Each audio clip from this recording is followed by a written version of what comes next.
anao fotoana fohy ihany hatramin'izao nefa tsy nifankafohy mivampiankin-doky mpignamana mahafatrapo na ny manodidina azy efa manana ihany ndraindray tomatonga saina ihany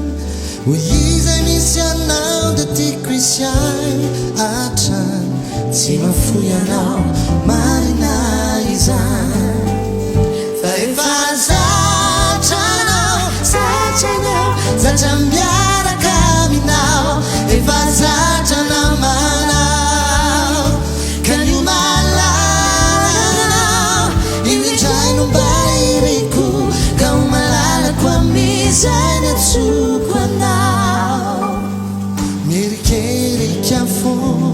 raha vao mandeha ireny mitany anao samy mba hainy hoe nany nofiko aza rehefa mato raha vao tsisy anao de manory tsy mety zany atao misava bokora vao atsonao ro ora mpifaliny indrano atsapa fa tsy feno mihitsy raha vao tsy ery anao fa efa zatra miaraka aminao efa zatranao manao ka io malalao io indray no mba iriko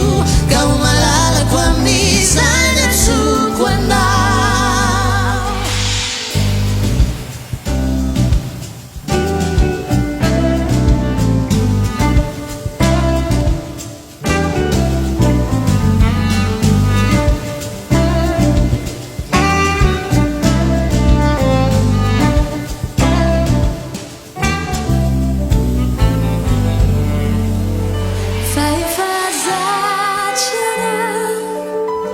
zatra miaraka aminao efa zatranao manao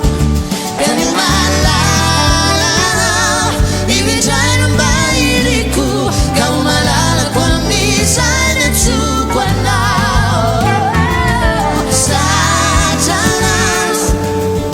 zatra miaraka aminao efa zatranao manao